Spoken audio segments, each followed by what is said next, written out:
How you doing, YouTube? I got a little alert for you. Been doing some research here lately and did some actual broadcast on our syndicated network, Atlanta Live, and just want to bring this little tidbit of information to you.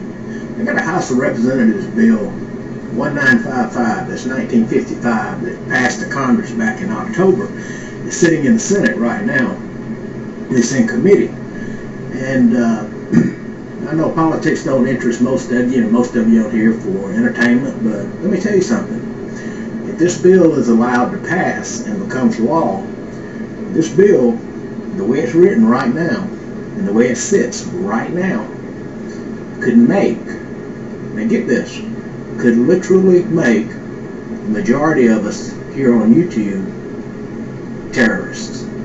So if the government at any given point got pissed off at us because this bill is written in such a way that, and the language is used so loosely, that if the government got pissed off at any one of us or any group of us, they could use the wording in that and interpret it and shut us down. And plus it takes a direct attack on the internet, stating that the internet is an avenue that spreads terrorist propaganda in the widest way. Now, if you define terrorists, and in my opinion being Al-Qaeda, then perhaps.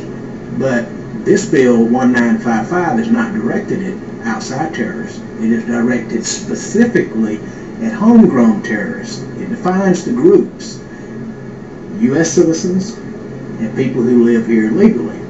Y'all need to check this out. All you got.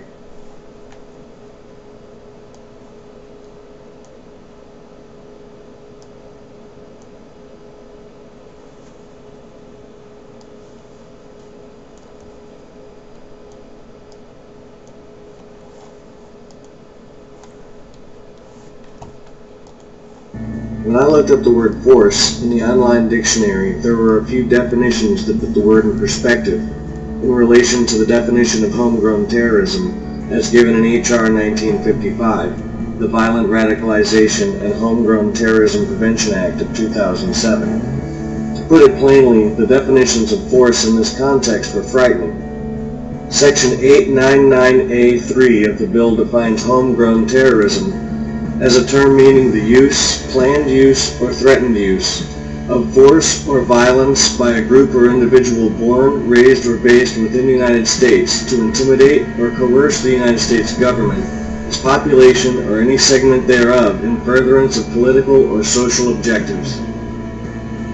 The very first thing I noticed when I read this passage of the bill was that the words force and violence were separated by or, meaning that their definition of force meant something other than violence. I was curious.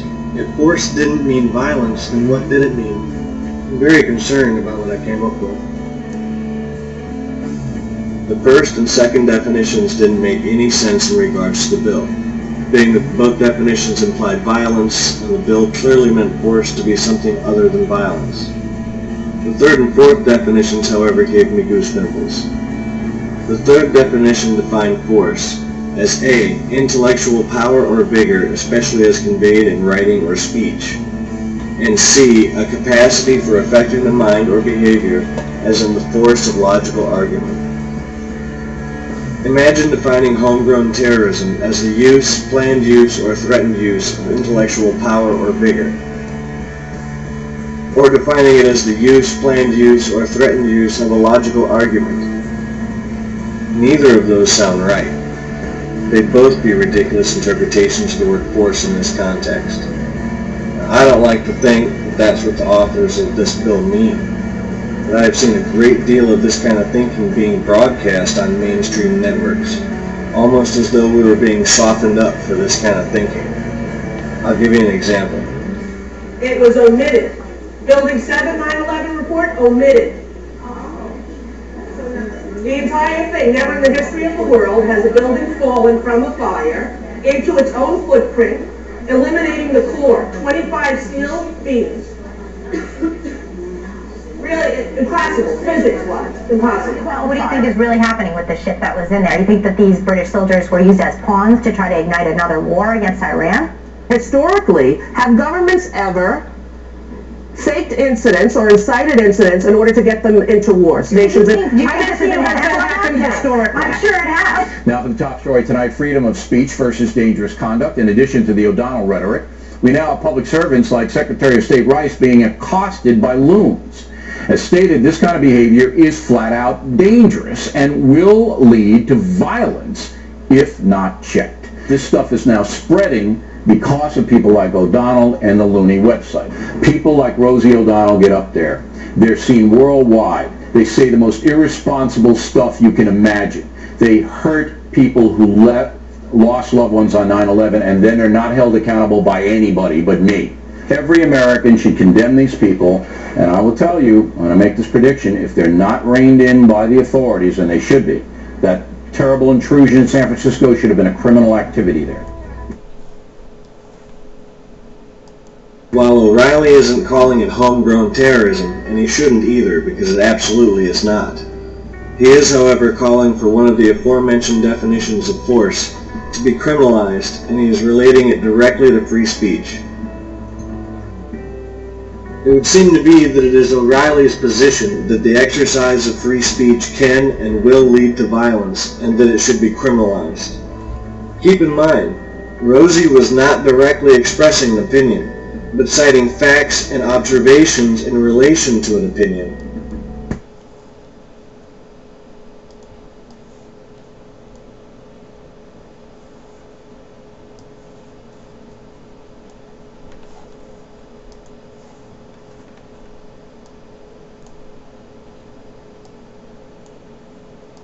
Unfounded accusation may be hurled at you, perhaps straight from the halls of Congress.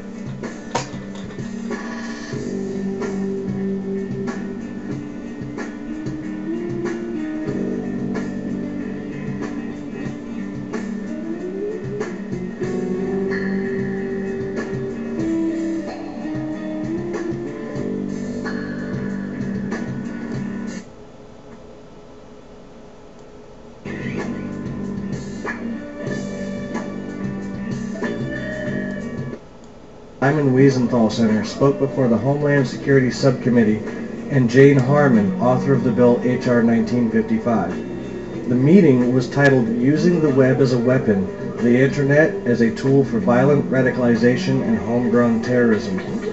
Mr. Weitzman very directly labeled the peaceful 9/11 Truth movement as extremist and associated it with violent criminals like terrorists. One of the things that we have discovered is that some of the methods used by both our homegrown extremists as well as international extremists are the same.